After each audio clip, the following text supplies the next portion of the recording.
I'm Rich Verasso. I got invited to New Melones Dam to inspect the spillway that was far out of mind a couple years ago when the lake was bone dry. The old dam, one of the first on the Stanislaus River, stood approximately 200 feet and mainly serviced downstream agriculture. A power plant was an afterthought, and you can see how antiquated this old site is. This old dam runoff led to Lake Tulloch and was reputed to be the best rafting ever. No one wanted it, but it was a necessity for our developing society. The new dam, completed around 1979, is 625 feet high, made out of a massive pile of chipped serpentine chromite. This dam holds 2 million acre feet of pure snow water from the Sierras. All the new water behind the dam spills down to a huge modern-day electro-hydro plant with generators 3 stories high. They push power out to this big voltage inverter grid, and that gets pushed into the high voltage lines that go to your town. The dam supplies the water to push the generators, and the whir is heard on the microphone. Just take a listen. Okay, so here we are at New Melones Reservoir, and this is the dam right here, right in front of us. And you can see the old PG&E plant. And I'm here with Dennis Mills. And what are we doing here, Dennis? Well, actually what we're looking at is that all of the serpentine that was taken from the spillway, which you'll later see, was then brought over here and crushed to create the dam itself.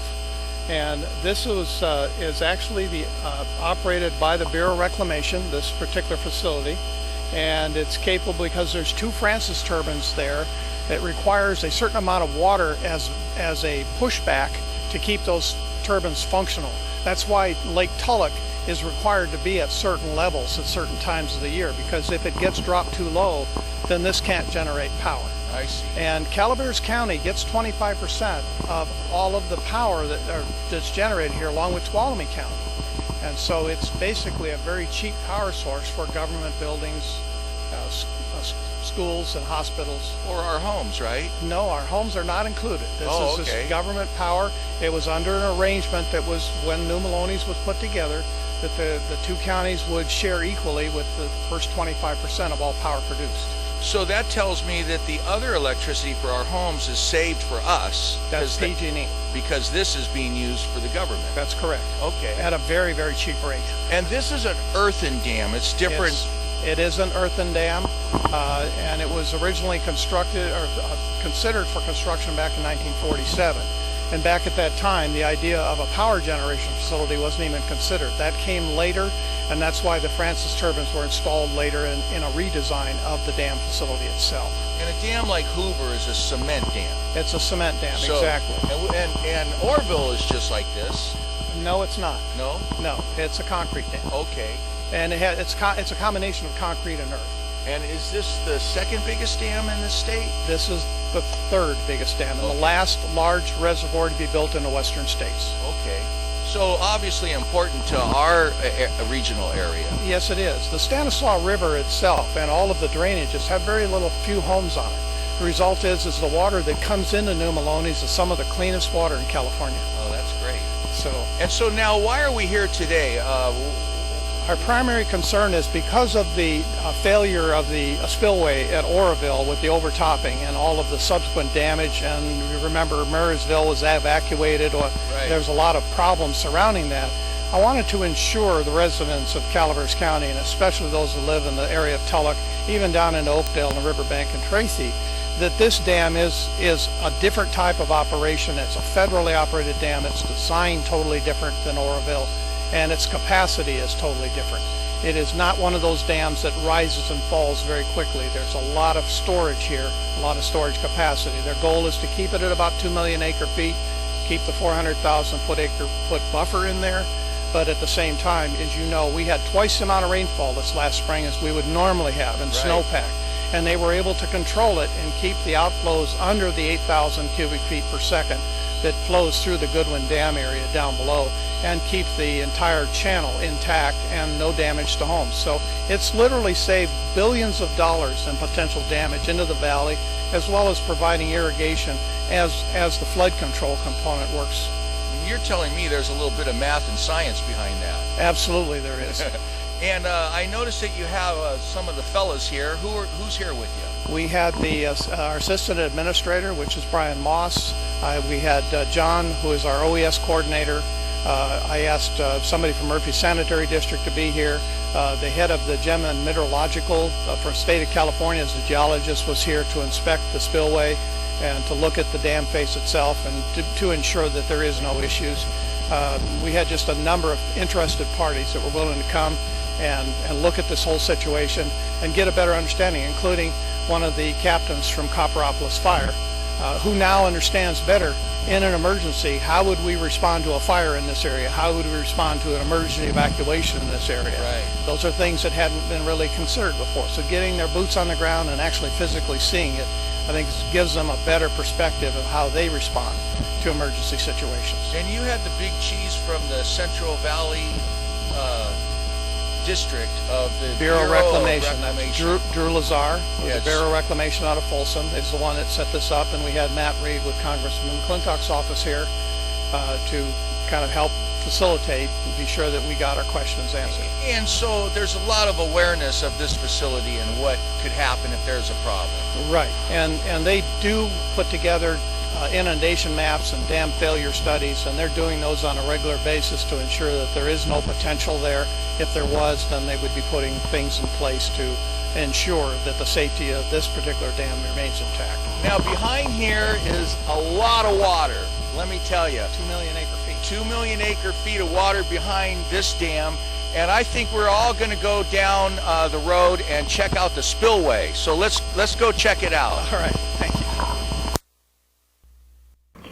We took the trip down to the spillway, seeing the lake above Lake Tulloch. Wow, what a massive pile of chipped rock and earthen dam on the Stanislaus River, built by the Army Corps of Engineers and managed by the Bureau of Reclamation under the Central Valley Improvement Act.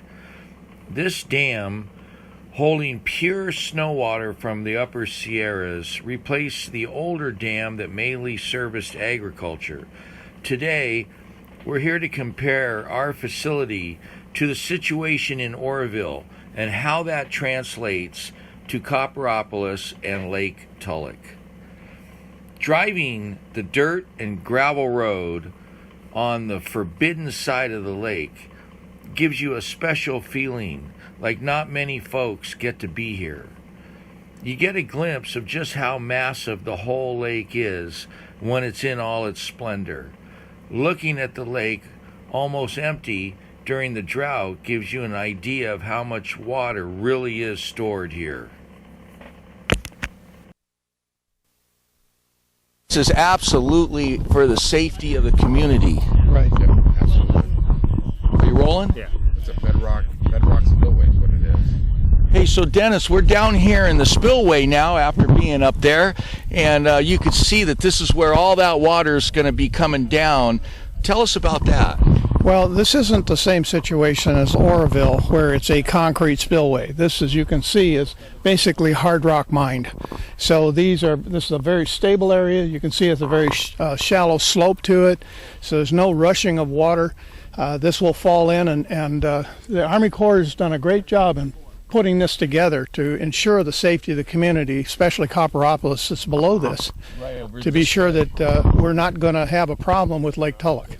So, and then I heard that when they were digging this out, they actually used this dirt for the dam. correct, because of stability of the soils, the rocks that are here, it made great fill for the dam itself. And I can't really see these solid walls eroding quickly, so it would probably handle an emergency flow. And even if you can see, the floor of this is solid as well. It's not concrete. It's not going to destabilize or fall apart. So everything that's here will contribute to keeping itself together in an emergency. And then once a catastrophe, say a bunch of water comes down, then it will flow over. It flows This into side. This is Bean Gulch right here. Oh, okay. And this will flow Go ahead. back You can see Bean Gulch. back to the base of the dam where the water comes out. So this will rejoin the river well before you get to Copperopolis. Okay. And there could be some water flow into Lake Tulloch, Absolutely, yeah. but it'll follow its way to Goodwin. It will follow its way to Goodwin, and Goodwin is limited to 8,000 CFS in that area. It's designed for that, but no more than that. So once we get above that point, then we're going to start having problems in Oakdale and Riverbank with those houses that are down in the low ground, as well as in Tracy, which would be affected as part of an inundation. And I would expect that water would spread out flat. And that if is it the whole did. point. Slow it down, which is what this does. It slows it down, gives it an opportunity to kind of gently flow rather than this rushing water that you saw at Oroville with a very steep drop. Right. So, Okay, well, that's great. Let's go back up to the top. okay. So making it back up to the dam, I felt we were safer with our spillway design as opposed to the concrete one in Oroville. I saw the massive design functions supplied by the composition of the rock. They were sure to hold fast during an earthquake, and an exit plan for the overspill had a managed approach. So this is 2019. Let's check back in 10 years and see what's up then. This is Rich Parasso for CCOM News in Copperopolis.